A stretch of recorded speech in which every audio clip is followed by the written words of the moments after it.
നമ്മൾ അംഗീകരിക്കേണ്ട മറ്റൊരു പ്രധാന സത്യം ഇതാണ്: ചികിത്സയ്ക്കും പരിമിതികളുണ്ട് എന്ന യാഥാർത്ഥ്യം. മരുന്നുകൾ ശക്തമാണ്, പക്ഷെ അവയ്ക്കും പരിമിതികളുണ്ട്, പാർശ്വഫലങ്ങളുമുണ്ട്.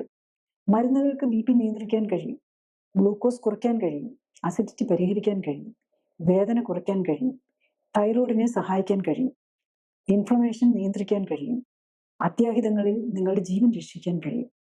ആന്റിബയോട്ടിക്സ് അണുബാധകളിൽ നിന്ന് രക്ഷിക്കും. വാക്സിനേഷൻ അണുബാധകളെ പ്രതിരോധിക്കും. അവ അത്യാവശ്യമാണ്, പക്ഷേ മരുന്നുകൾക്ക് നിങ്ങളുടെ ജീവിതശൈലിയുടെ ദിശ മാറ്റാൻ കഴിയില്ല. അവ ടെസ്റ്റ് റിപ്പോർട്ടുകൾ തിരുത്താൻ സഹായിക്കുന്നു. അവ ദിവസേന വേണ്ട പോഷകങ്ങൾക്കും വ്യായാമത്തിനും ഉറക്കത്തിനും പകരമാകുന്നില്ല. ശരീരത്തെ റിപ്പയർ ചെയ്യുന്നില്ല. ഓർമ്മിക്കുക, മരുന്നുകൾ നിലവിലെ പ്രതിസന്ധിയെ അഭിമുഖീകരിക്കാൻ സഹായിക്കുന്നു, പക്ഷെ നിങ്ങളുടെ ജീവിതശൈലിയാണ് നിങ്ങളുടെ ഭാവി ആരോഗ്യത്തിന്റെ ഗതി തീരുമാനിക്കുന്നത്.